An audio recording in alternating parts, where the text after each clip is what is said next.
Bismillahirrahmanirrahim. Assalamualaikum warahmatullahi wabarakatuh. Innal hamdalillah nahmaduhu wa nasta'inuhu wa nastaghfiruh wa na'udzu billahi min syururi anfusina wa sayyiati a'malina. May yahdihillahu fala mudilla lahu wa may yudlil fala hadiyalah. Asyhadu an la ilaha illallah wahdahu la syarikalah wa asyhadu anna Muhammadan abduhu wa rasuluh la nabiyya ba'dah. Allahumma shalli wa sallim ala sayyidina Muhammad wa ala ali sayyidina Muhammad. Amma ba'd. Qala Allah ta'ala fi kitabil karim, a'udzu billahi minasy syaithanir rajim. Wal 'ashr innal insana lafi khusr illa alladzina amanu wa 'amilus solihati wa tawasaw bil haqq wa tawasaw bis sabr. Shadaqallahul azim.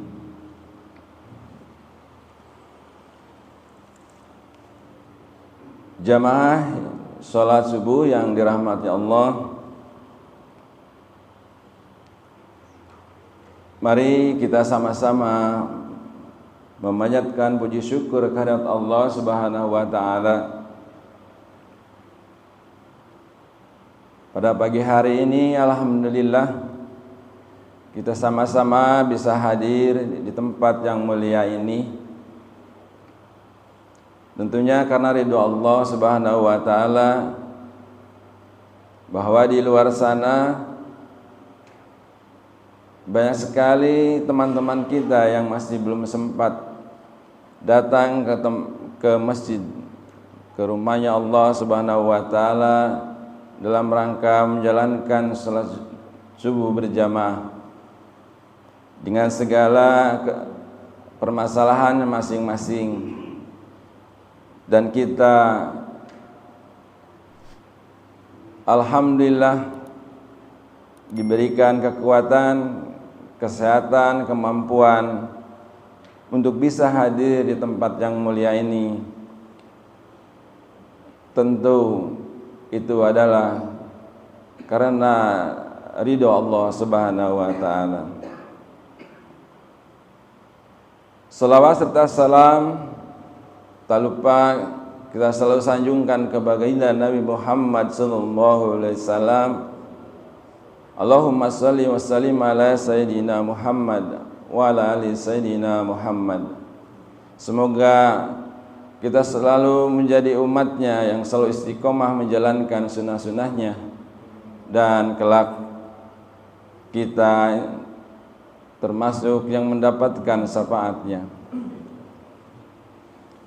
Yang kami hormati DKM Masjid Anas serta jajarannya, jamaah yang dimuliakan Allah Subhanahu wa taala. Pada pagi hari ini kita kembali sama-sama kita akan menyimak tentang kesuksesan Nabi Muhammad SAW dalam menjalankan usahanya. Pada pagi hari ini kita akan coba menyelesaikan bab yang tersisa kemarin, yaitu terkait dengan silaturahim, menyayangi orang-orang lemah dan membantu fakir miskin. Mudah-mudahan pokok pembahasan pada pagi hari ini dari 3 persoalan tadi kita dapat selesaikan dan menjadikan manfaat bagi kita semua di dalam menjalani kehidupan kita sehari-hari.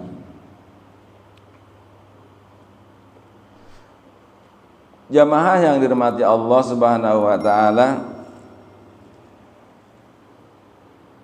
seperti kita ketahui bahwa pada saat ini manusia berlomba-lomba di dalam usahanya, khususnya yang berdagang, yang berada baik yang di pasar-pasar maupun yang pada saat ini sudah berkembang menjadi usaha yang digital, tidak perlu lagi punya tempat toko yang besar, tetapi meraih pendapatan atau hasil yang sangat gemilang. Kita juga terpesona dengan hasil-hasil usaha mereka yang begitu cepat meraih keuntungan yang besar. Semuanya itu adalah usaha bagaimana cara meraih keuntungan yang besar.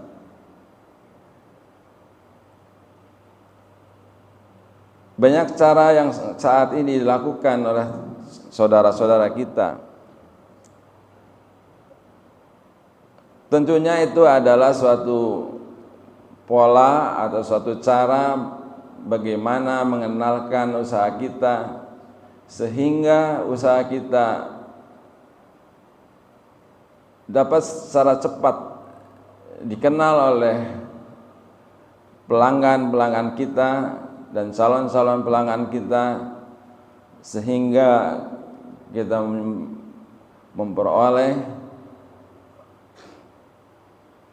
pengikut atau memperoleh persaudaraan, sehingga selalu follower-follower ini itulah yang kita harapkan. Fenomena itulah yang saat ini terjadi. Mungkin termasuk saya juga begitu, karena kebetulan saya memang berusaha di bidang perdagangan. Tapi hampir semua baik yang berada di perkantoran juga sebenarnya dengan pola-pola itulah kita saat ini melakukan usaha, sehingga dengan niat bahwa usaha kita akan dikenal orang banyak dan meraih penghasilan yang kita harapkan.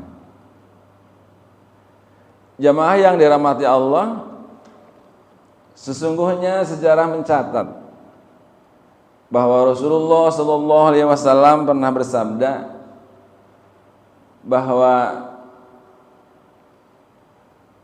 jagalah silaturahim, maka siapa yang menyambung silaturahim Allah lapangkan rezekinya, dan siapa yang menjaga silaturahim maka Allah tunda atau panjangkan umurnya. Hadis riwayat Muslim. Berdasarkan itu maka Rasulullah SAW tidak segan-segan melakukan hubungan sesama manusia, baik yang sesama muslim maupun yang non muslim. Dan Rasulullah SAW juga berniaga atau bertransaksi dengan sesama muslim dan juga sesama non muslim. Hal ini dicontohkan oleh Rasulullah SAW bahwa ketika Rasulullah SAW akan melakukan hijrah ke kota Madinah,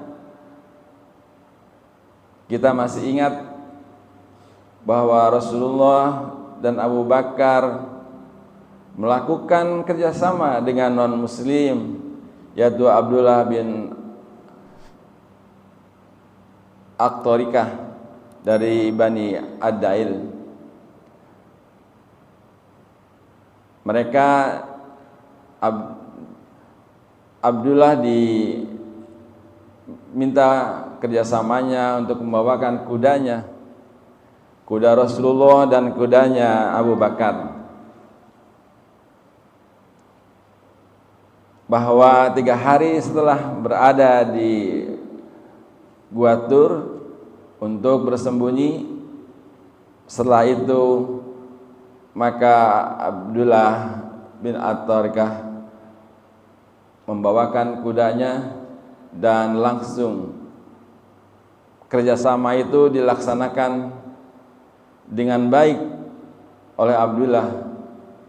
Dan kebetulan memang dia adalah juga ahli dalam mencari jalan dalam perjalanan ke kota Madinah, maka kerjasama itu dilakukan.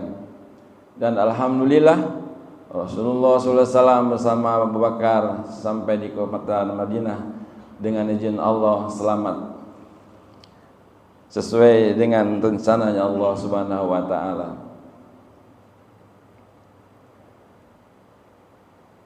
Sejarah juga mencatat bahwa Rasulullah SAW ketika sudah di kota Madinah, orang-orang kaum Yahudi yang berada di Khaybar juga dibebaskan untuk melakukan kegiatan perekonomiannya, melakukan perdagangan, melakukan kegiatan bertani, sehingga semua masyarakat yang berada di kota Madinah merasakan kedekatannya, merasakan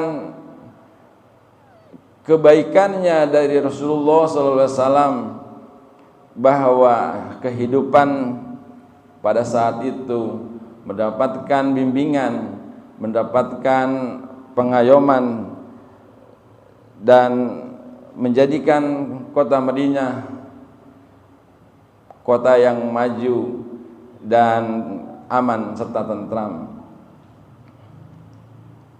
Kalau kita bisa mengkaitkan bahwa silaturahim itu sangat diperlukan dengan niat yang tulus, bahwa dalam usaha seperti kita sekarang juga, kalau kita tidak bisa menjaga kualitas dan menjaga kebaikan, cara melayani, itu juga tentu usaha kita akan berakhir dengan sangat tidak menyenangkan. Mungkin Pak Lulik sangat merasakan sekali ya. Ayo Pak Anto juga gitu, Pak Zul juga gitu, bahwa melayani dengan kejujuran ya, melayani dengan simpati, itu sangat diperlukan. Dan itu tidak lain adalah menjaga silaturahim. Kalau kita tidak melakukan hal seperti itu, maka kita memberi pelayanan dengan kebohongan. Seringkali kita belanja online gitu kan, terus harganya murah, cara menyampaikannya begitu menarik, tetapi begitu sampai di rumah barangnya tidak sesuai dengan apa yang kita harapkan, seperti yang digambar dan apa yang disampaikan.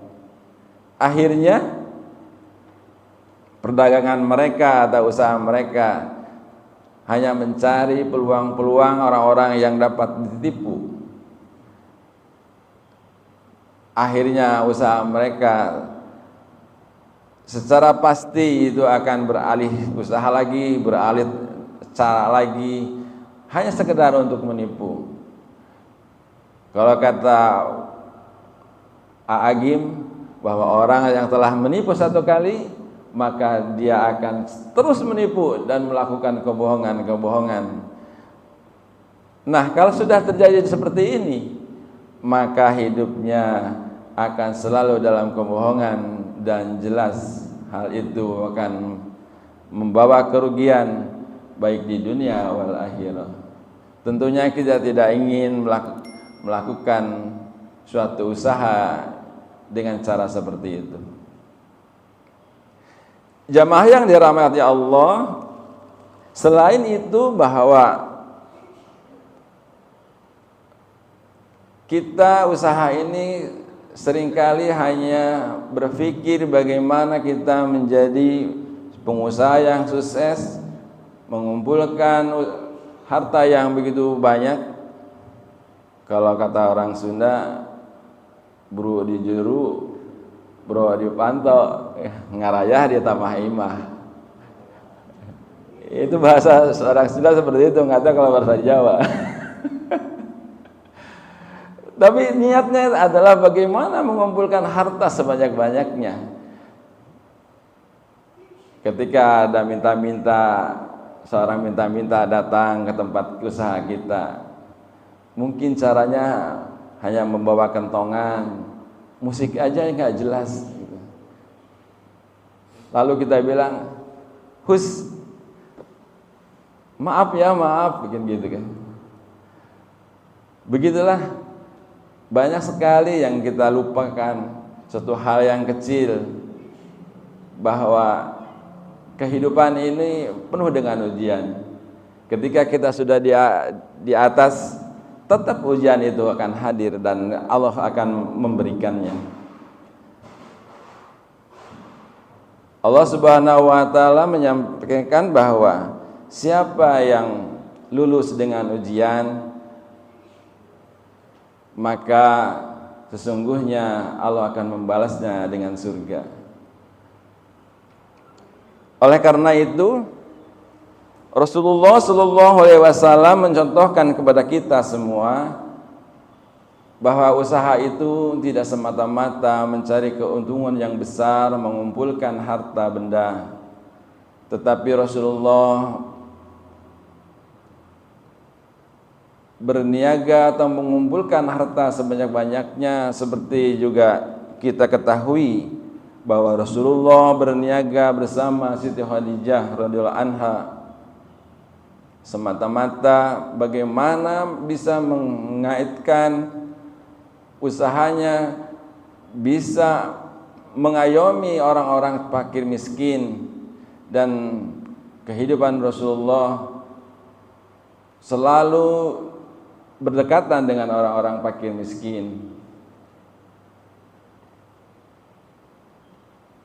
Di akhir hayatnya Rasulullah SAW berdekatan dengan orang-orang miskin. Ini membuktikan bahwa kecintaan Rasulullah SAW terhadap orang-orang fakir miskin begitu besar, sehingga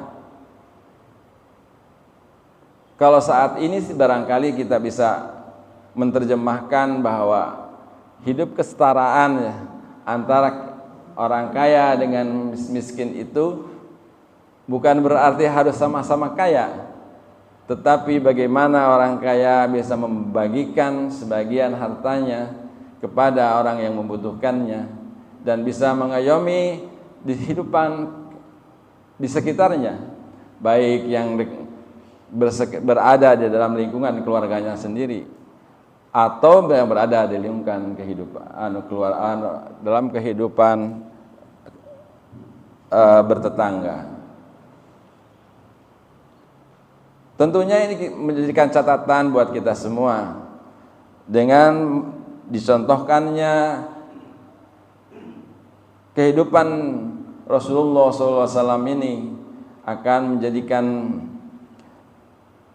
bagian yang perlu kita selalu perhatikan, bahwa Rasulullah SAW sangat menyayangi orang-orang fakir miskin.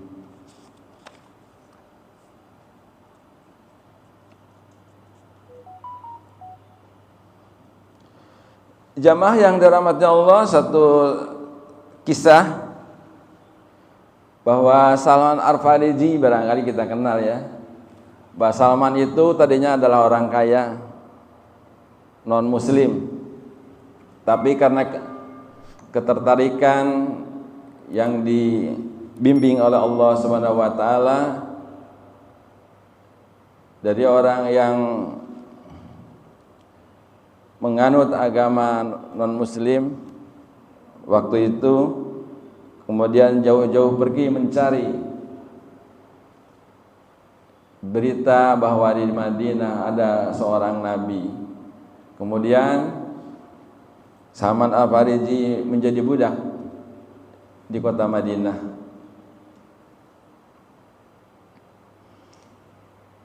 Ketika ketemu dengan Rasulullah bahwa Salman ini ingin terbebas dari perbudakan tersebut, lalu Rasulullah SAW membantu Salman untuk terbebas dari perbudakan tersebut. Salman diberikan sejumlah uang oleh Rasulullah untuk menembus dirinya, dan akhirnya Salman menjadi merdeka. Itu juga adalah bagian dari bagaimana cara Rasulullah membebaskan saudaranya dari kesulitan, ketidakmampuan. Rasulullah SAW selalu berbuat dengan sekuat tenaga membantu saudara-saudaranya. Inilah pula yang menjadi catatan buat kita semua, agar kita juga selalu mencintai saudara-saudara kita, khususnya saudara-saudara kita yang lemah, mencintai tetangga kita, dan mencintai seluruh saudara, baik muslim atau non-muslim, dengan ringan tangan untuk membantu sehingga kehidupan ini bisa berjalan dengan baik, dan kita menjadikan orang-orang yang disukai, bahwa setiap melakukan kebaikan tentu balasannya juga adalah kebaikan. Jamaah yang dirahmati Allah,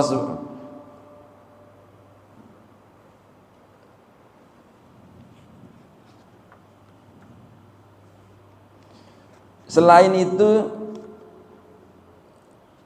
Rasulullah SAW juga sangat memperhatikan orang-orang yang tidak berdaya. Sebagai satu kisah lagi adalah ketika ada seorang Yahudi fakir miskin yang berada di salah satu pasar kota Madinah. Ini juga barangkali udah kenal juga ya. Kita ingatkan kembali bahwa Yahudi itu selalu mencaci maki Nabi Muhammad SAW. Akan tetapi Nabi Muhammad SAW melihat bahwa Yahudi ini adalah Yahudi yang fakir miskin, yang sudah tua renta, yang perlu mendapatkan perhatian. Maka setiap waktu Nabi Muhammad datang ke pasar dan mendatanginya dan memberi makannya, dan kelihatannya si Yahudi tua ini sudah tidak mampu mengunyahnya, maka Nabi Muhammad SAW sebelum memberikan atau menyuapinya, Rasulullah melembutkannya. Tapi Rasulullah selalu dicaci, selalu dijelek-jelekan. Tapi Rasulullah terus melakukannya dengan segala kesabaran dan ketelatenannya. Jamaah yang dirahmati Allah, suatu ketika kita mengetahui bahwa Nabi Muhammad SAW akhirnya dipanggil oleh Allah Subhanahu wa taala Nabi Muhammad meninggal. Si kakek tua ini akhirnya kurang mendapat perhatian, dan Aisyah waktu itu menyampaikan kepada Abu Bakar bahwa dulu Rasulullah pernah punya seorang Yahudi tua yang selalu memberikan makan kepadanya. Akhirnya tugas yang dilakukan oleh Nabi Muhammad SAW dicoba digantikan oleh Abu Bakar. Ketika Abu Bakar menyuapi, Yahudi ini protes, siapa yang menyuapi saya ini? Karena nggak biasa seperti ini. Dia sebelum menyuapi saya, dia akan melumutkan makanan baru disuapkan kepada saya. Akhirnya barulah Abu Bakar mengakui bahwa dia bukanlah orang yang biasa menyuapinya. Singkat cerita, akhirnya Yahudi tersebut mengucapkan kalimat syahadat untuk masuk agama Islam. Begitulah kesabaran, kebaikan yang dilakukan oleh Nabi Muhammad SAW tentunya merupakan suri teladan buat kita semua. Dan memang kita tahu bahwa Nabi Muhammad SAW adalah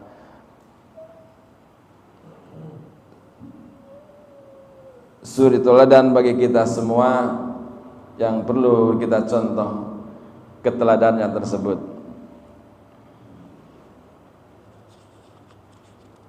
Banyak kisah-kisah yang menarik yang menjadikan pegangan buat kita semua dan menjadi panutan buat kita semua, bahwa dengan perbuatan yang sangat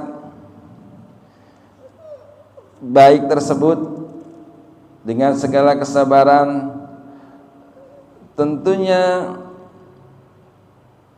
perlu kita juga mencontohnya. Tentunya kita juga harus dapat berusaha untuk menjadi orang-orang yang sabar di dalam melakukan segala hal.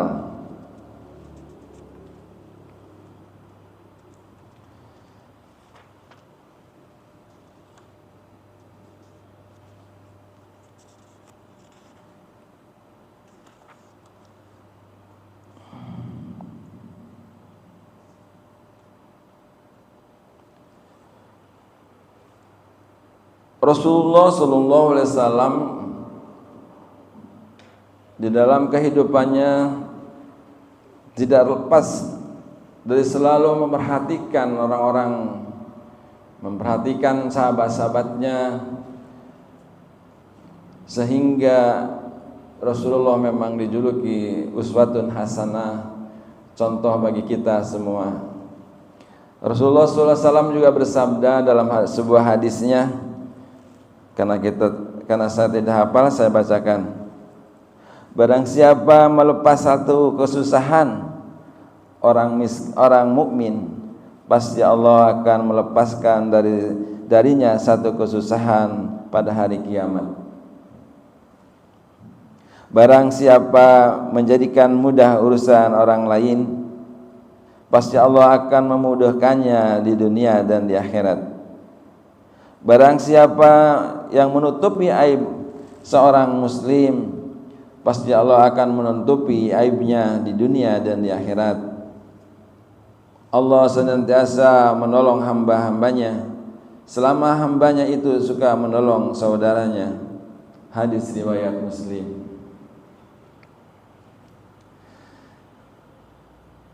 Jamaah yang dirahmati Allah, dengan hadis ini tentu kita bisa mengambil pelajaran. Fenomena sekarang ini apalagi kalau ada medsos ya, kita bisa rasakan ada kejadian di satu tempat, kita tidak lagi menyaring cerita itu apa benar atau tidak gitu. Kita langsung share gitu kan, kita bagikan ke teman-teman kita yang kita bisa, ke siapa saja yang bisa kita kirim. Sementara berita itu belum tentu jelas, bahkan itu adalah sebuah aib, keburukan, orang tersebut menjelek-jelekan. Tapi mungkin pada saat menjelek-jelekan tersebut, hati kita merasa sama nih, sependapat. Oleh karena itu kita dengan serta-merta membagikan berita tersebut. Justru dengan membagikan hal tersebut, membuka apa memperbanyak keburukan orang lain untuk bisa diketahui orang banyak, berarti kita sudah membuka, menambah satu perbuatan kita untuk ikut menjelekan orang lain tersebut. Padahal tadi disampaikan bahwa dengan menutup satu aib, maka kita pun akan ditutup aib kita oleh Allah Subhanahu wa taala. Kita dengan memudahkan orang lain, maka insya Allah kita akan dimudahkan juga oleh Allah Subhanahu wa taala.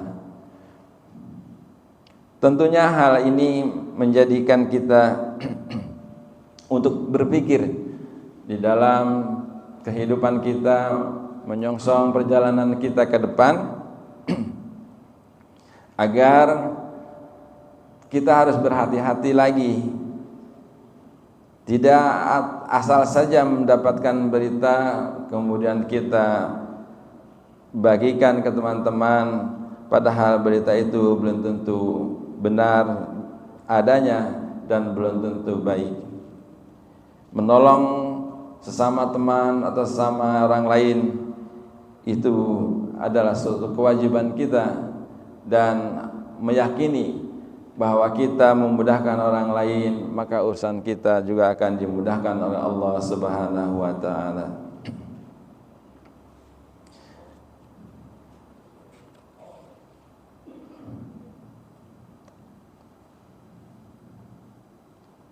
Terkait dengan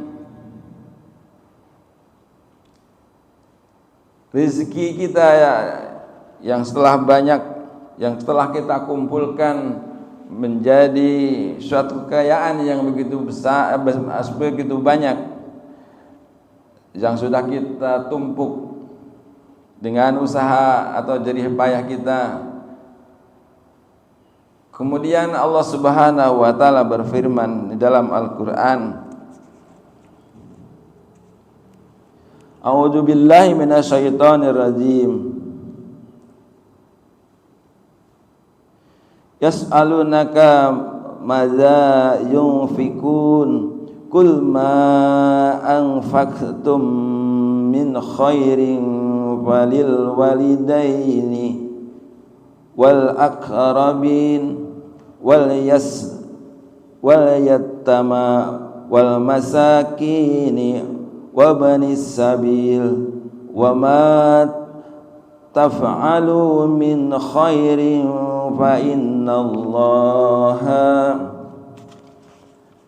fa innallaha bihi alim. Shadaqallahul azim. Allah Subhanahu wa taala menyampaikan bahwa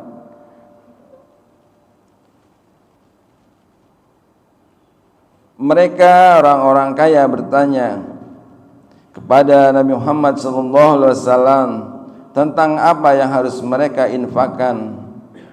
Katakanlah, harta apa saja yang kamu infakkan hendaklah diperuntukkan bagi kedua orang tua, kerabat, anak yatim, orang-orang miskin, dan orang dalam perjalanan. Kebaikan apa saja yang kamu kerjakan, sesungguhnya Allah Maha mengetahuinya. Al-Baqarah ayat 215. Dengan berpedoman kepada ini, maka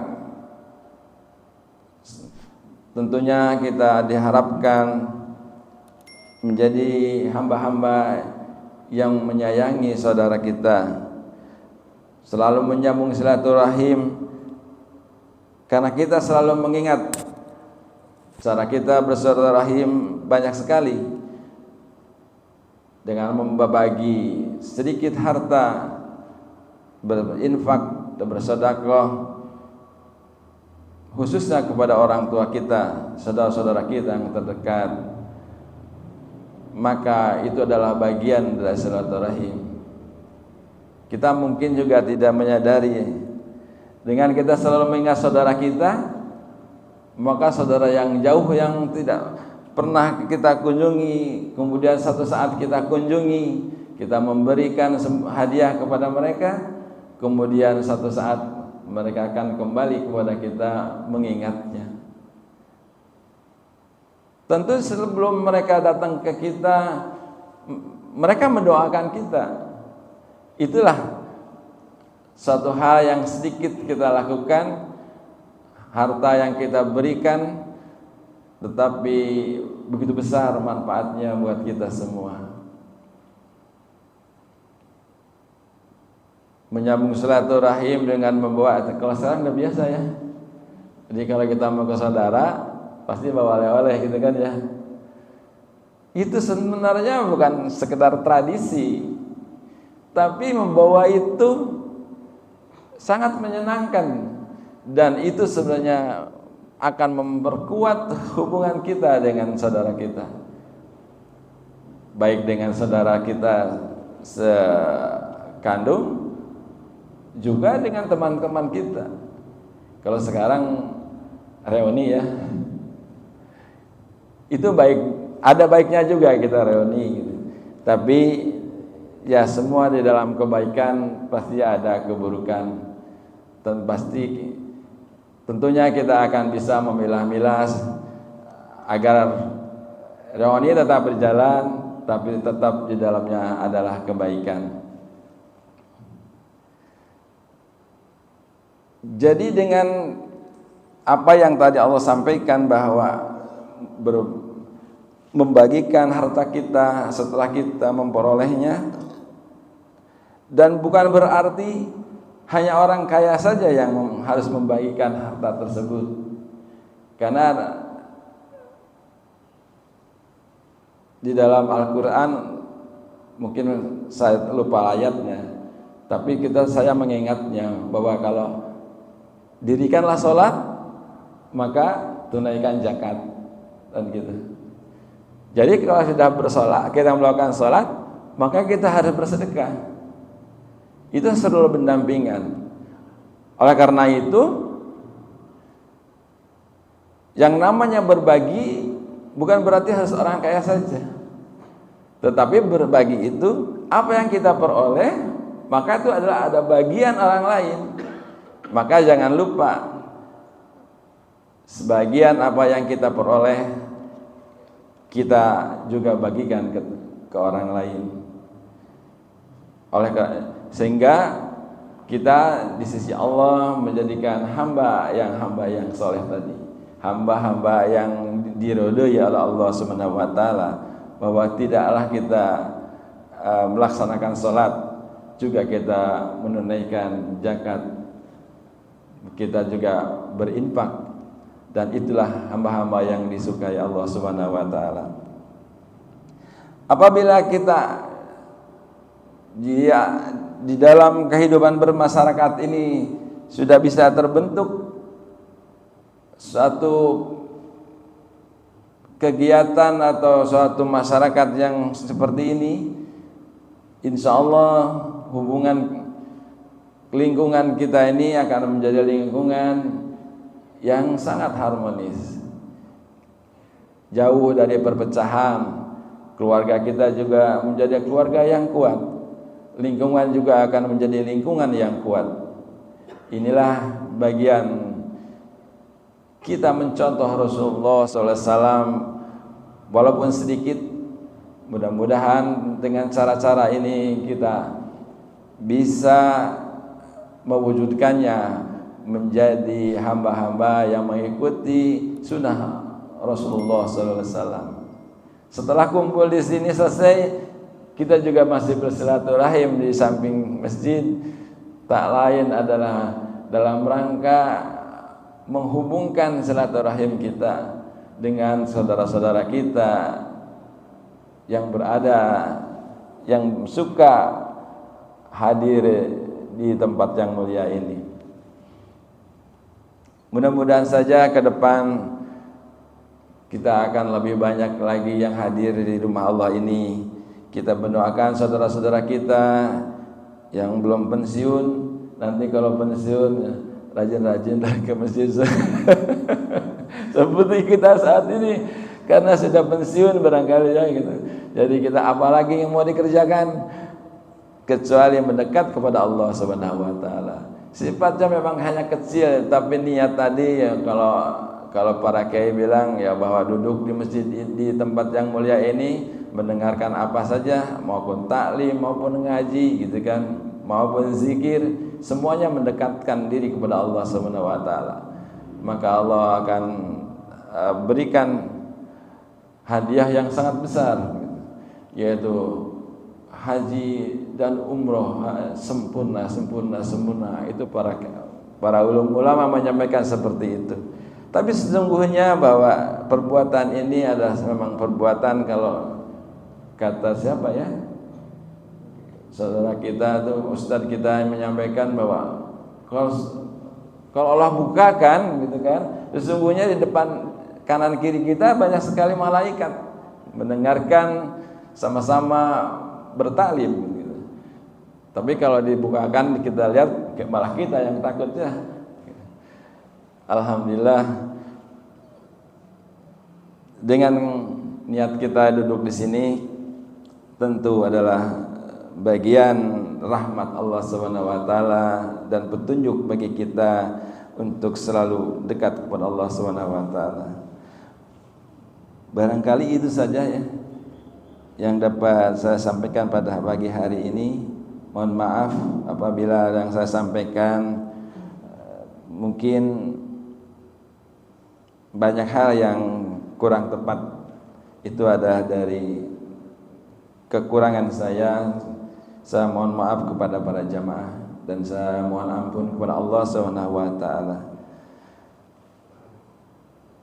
Mari kita tutup pertemuan kita pada hari ini dengan sama-sama membacakan doa kafarat majelis. Subhanakallahumma wa bihamdika asyhadu an la ilaha illa anta astaghfiruka wa atubu ilaik. Bila taufiq wal hidayah. Wassalamualaikum warahmatullahi wabarakatuh.